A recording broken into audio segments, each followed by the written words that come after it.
यह वीडियो आप सभी के लिए बहुत ही महत्वपूर्ण होने वाली है, क्योंकि इस वीडियो में हम लोग सीखने वाले हैं कि शब्द किसे कहते हैं, शब्द का कितने भेद होता है।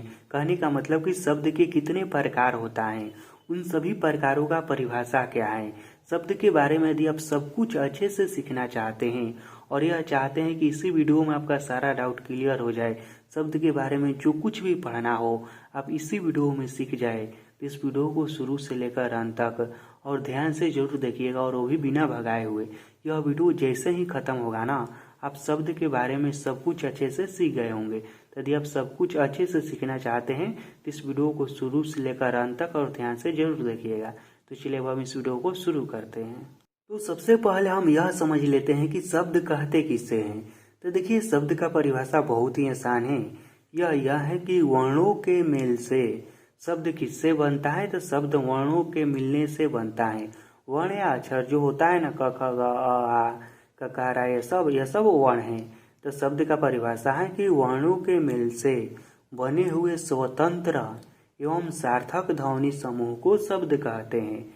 शब्द किसे कहते हैं? तो वर्णों के मेल से बने हुए स्वतंत्र शब्द जो होता है, यह अपने आप में स्वतंत्र होता है। इसके अर्थ को मालूम करने के लिए किसी की सहायता की जरूरत नहीं होती है।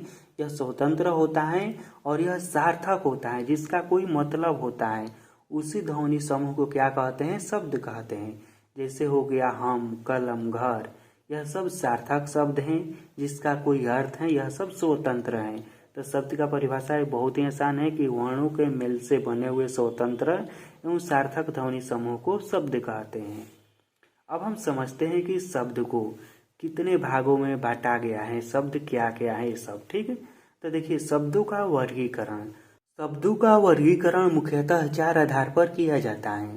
पहला अर्थ के आधार पर किया जाता है, दूसरा रचना के आधार पर किया जाता है, तीसरा उत्पत्ति के आधार पर किया जाता है और चौथा रूपांतरण के आधार पर किया जाता है।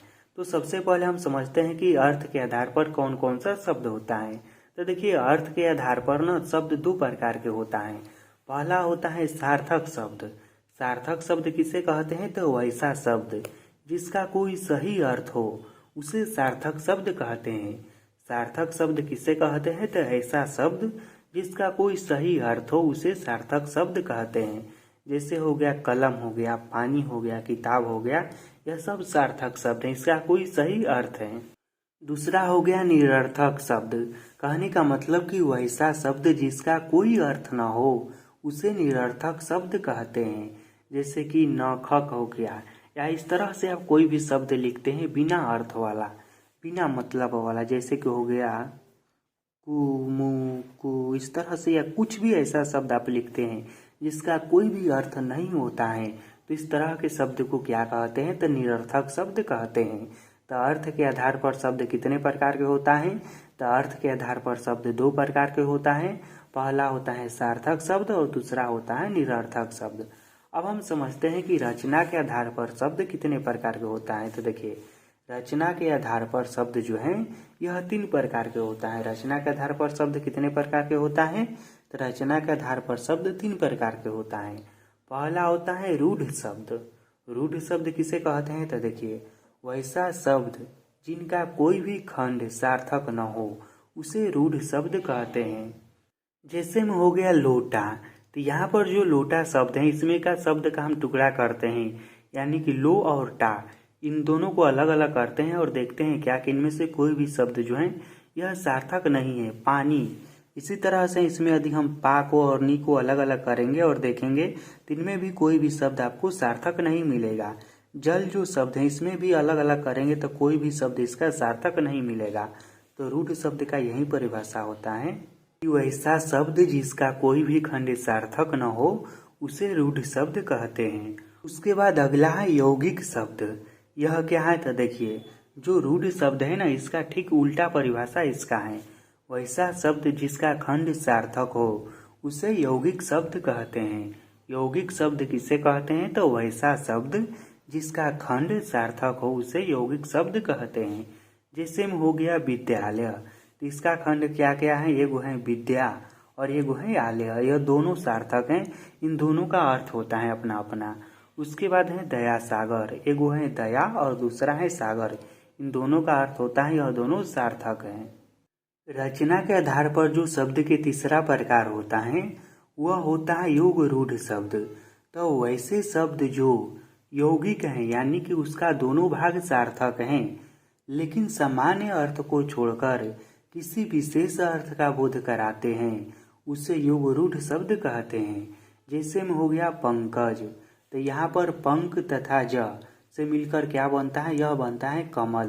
पंकज कहते किसे हैं, तो इसे कहते हैं कमल को। ठीक, तो यह जो शब्द है यह तो यौगिक हैं लेकिन यह अपना सामान्य अर्थ को छोड़कर किसी दूसरे अर्थ का बोध कराता है उसे योगरूढ़ शब्द कहते हैं। अब हम समझते हैं कि उत्पत्ति के आधार पर शब्द कितने प्रकार के होता है। तो देखिए, उत्पत्ति के आधार पर शब्द जो है यह 5 प्रकार के होता है, या कह सकते हैं कि उत्पत्ति के आधार पर शब्द के 5 भेद होता है। पहला हो गया तत्सम शब्द। यह क्या है, तो देखिए संस्कृत के वे शब्द जो अपने मूल रूप में हिंदी में आए हैं वह तत्सम शब्द हैं। जैसे में हो गया अग्नि, तो यह जो अग्नि शब्द है ना, संस्कृत में भी अग्नि ही है और हिंदी में भी अग्नि ही है, यानी कि मूल रूप में आ गया है हिंदी में। उसके बाद है पुष्प, पुस्तक। इस तरह के जो शब्द हैं जो संस्कृत में भी वही है सेम टू सेम और हिंदी में भी वही है बिल्कुल, तो इस तरह के शब्द को क्या कहते हैं, तत्सम शब्द कहते हैं। उसके बाद अगला है तत्भव शब्द। तो अब तत्भव शब्द क्या है, तो देखिए संस्कृत के वे शब्द जिनका रूप हिंदी में आने पर बदल गया है उसे तत्भव शब्द कहते हैं। संस्कृत के वे शब्द जो हिंदी में आए हैं तो उनका रूप बदल गया है उसे तत्भव शब्द कहते हैं। जैसे कि हो गया आग, कपूर, आँख। तो इस तरह के जो शब्द हैं या यह जो शब्द हैं इसका संस्कृत में कोई और रूप है और यह हिंदी में आया है तो इसका रूप बदल गया है। इसके बाद है देशज शब्द। तो देशज शब्द क्या है, तो देखिए जो शब्द स्थानीय बोलियों से हिंदी में आया है उसे देशज शब्द कहते हैं। जैसे कि हो गया पेट, डिबिया हो गया, लोटा हो गया, पगड़ी हो गया। तो यह शब्द जो शब्द हैं यह देसी शब्द हैं और देसी भाषा से हिंदी में आ गया है, इसलिए इसे क्या कहते हैं, तो देशज शब्द कहते हैं। उसके बाद अगला है विदेशज शब्द, यानी कि जो विदेश से आया है, जो शब्द विदेशी भाषा से हिंदी में आया है उसे विदेशज शब्द कहते हैं। जैसे कि पुलिस हो गया, स्कूल हो गया, स्टेशन हो गया, यह सब अंग्रेजी भाषा का शब्द है जो डायरेक्ट हिंदी में आ गया है, तो इस तरह के शब्द को विदेशज शब्द कहते हैं। उसके बाद अगला है संकर शब्द। संकर शब्द किसे कहते हैं, तो देखिए दो भाषाओं को मिलने से या दो भाषाओं को मिलाकर बनाए गए शब्द को संकर शब्द कहते हैं। जो शब्द दो भाषा के मिलने से बना है उसे ही संकर शब्द कहते हैं। जैसे हो गया रेलगाड़ी हो गया, टिकट घर हो गया।